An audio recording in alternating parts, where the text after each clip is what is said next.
Todo mundo aí sabe que Cristiano Ronaldo é um dos maiores craques da história, certo? Afinal, os números do cara dizem tudo. O maior artilheiro da Champions, o maior jogador da história de Portugal, 5 vezes melhor do mundo, e o cara que fez a camisa 7 ser mais cobiçada que a 10. O que o português fez em sua carreira é para poucos. E pensando em tudo isso, se eu te perguntasse quem era o craque das categorias de base no Sporting na época do CR7, quem você acha que era? Se pensou no Cristiano, você está completamente enganado. Pois o craque da categoria de base, apontado por muitos como o cara que seria o melhor de sua geração, era um jogador chamado Fábio Paim. O quê? Você nunca ouviu falar dele? Pois é, existe um motivo triste por trás da trágica carreira desse português, que fez ele ser esquecido por todos. Mas antes de contarmos essa história, eu queria te avisar que aí na descrição tem um e-book gratuito, que irá te mostrar como ganhar dinheiro em casa assistindo futebol. Se você tiver interesse, acessa lá. Agora, vamos para o vídeo. Se eu te perguntasse hoje quem é o mais habilidoso, Cristiano Ronaldo ou Fábio Paim, quem você responderia? Bom, acho que não é uma pergunta muito difícil de se responder. E tenho certeza absoluta que você logo pensou no CR7, não é verdade? Mas, há alguns anos atrás, quando o craque da Juventus ainda estava iniciando sua carreira, a grande maioria das pessoas diria que Fábio Paim, com certeza, era mais craque que ele. Por quê? A resposta é bem simples. Com apenas 14 anos de idade, ele já era apontado como a maior revelação da história da base do Sporting de Portugal. Mas, para entender essa história direito, vamos voltar até o início da carreira desse jogador. Fábio Paim, que era de uma família angolana, quando tinha apenas 9 anos, ingressou na base do Sporting, onde ficou por 10 anos. Talvez você sequer tenha ouvido falar desse nome, mas em Portugal, milhares de pessoas corriam para o CT do Sporting apenas para ver Fábio jogar, ainda nos juniores. E dá para entender o porquê disso quando vemos alguns lances e jogadas dele que foram gravadas. Realmente, Fábio era um jogador de extrema habilidade e se destacava muito dos demais. Toda essa atenção da torcida e da mídia de Portugal na época fez com que ele ficasse conhecido no mundo inteiro como o próximo super craque do futebol mundial. Vários caras lendários, como Eusébio, que para muitos é o maior jogador português de todos os tempos, diziam que Fábio seria o melhor jogador do mundo em pouco tempo. Além disso, todos os gigantes da Europa estavam atrás dele, mesmo ainda muito jovem. E quando falo todos, são todos mesmo. Real Madrid, Bayern de Munique, Barcelona, Juventus, Milan, Manchester United, enfim, os maiores e mais ricos clubes do mundo já perseguiam esse jogador, mesmo ainda nas categorias de base. Por isso, para manter o pequeno craque, o Sporting acabou fazendo uma loucura.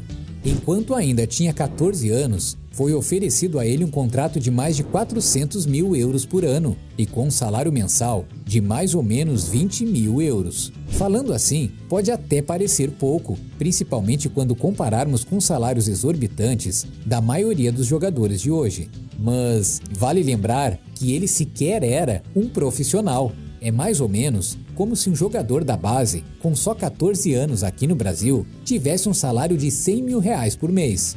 Bom, acho que isso já mostra como o Fábio Paim era uma promessa gigante do futebol mundial. Na verdade, quando estava sendo apresentado ao Manchester United, o próprio Cristiano Ronaldo se rendeu à habilidade de Fábio, quando disse: "Acham que eu sou craque? Esperem pelo Paim." Mas, ao mesmo tempo que isso tudo era algo completamente incrível e inacreditável, também acabou se tornando algo muito prejudicial para aquele jovem jogador.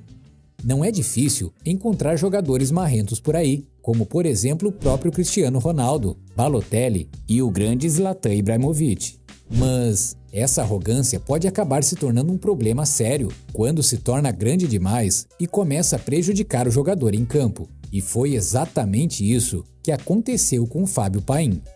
Embora ele realmente fosse muito bom e sua habilidade com a bola fosse inegável, ele começou a pensar que era muito superior a todos os outros e por isso começou a relaxar nos treinos.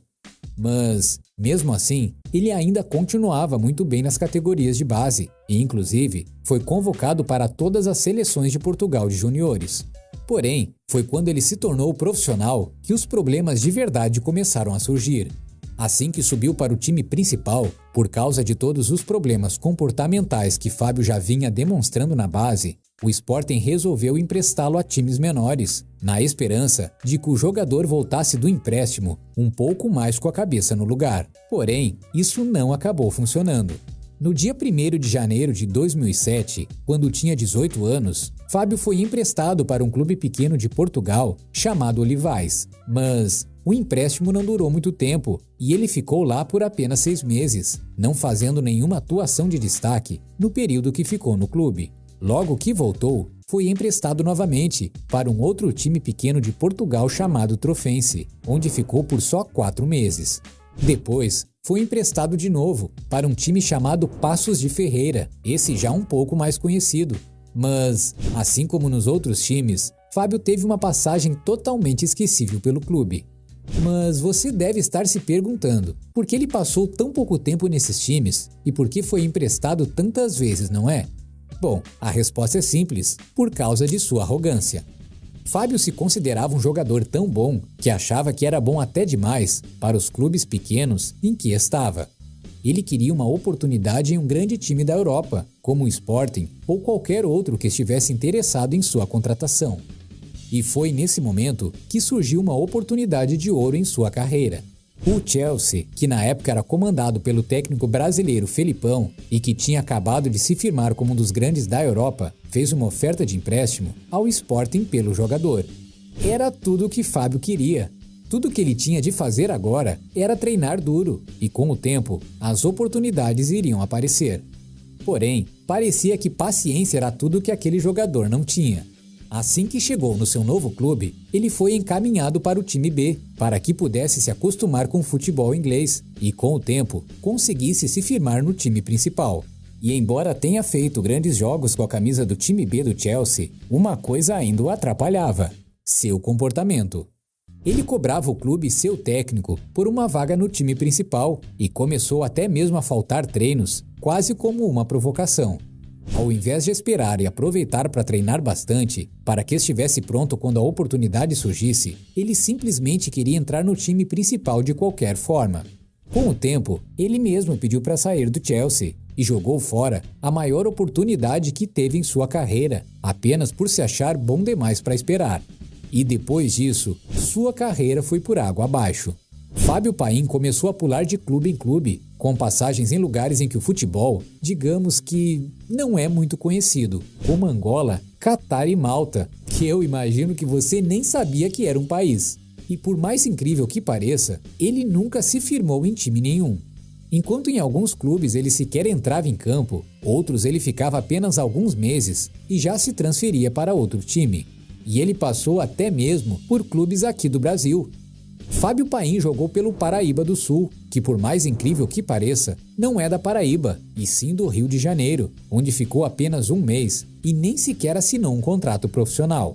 Ao todo, em sua carreira de 13 anos como jogador profissional, Fábio Paim atuou em apenas 36 jogos oficiais e marcou apenas 2 gols. Realmente, um caso muito triste de um jogador muito habilidoso, que jogou toda a sua carreira fora, apenas por causa de seu orgulho. Mas e aí, se Fábio Paim tivesse realmente se tornado o monstro que todos achavam que seria, aonde acha que ele teria chegado? Deixa aí nos comentários. E aproveitando a deixa, queria te lembrar que na descrição tem um e-book gratuito, que pode te ajudar a realizar um sonho. Imagina só, ganhar muito dinheiro enquanto assiste futebol? Saiba que é possível e você pode começar a sua jornada baixando o e-book da descrição. Na tela está um outro vídeo curioso. Você conhece a trágica história de como surgiu a famosa cicatriz do Ribéry? Clique no vídeo aí na tela e descubra. Até a próxima, torcedores!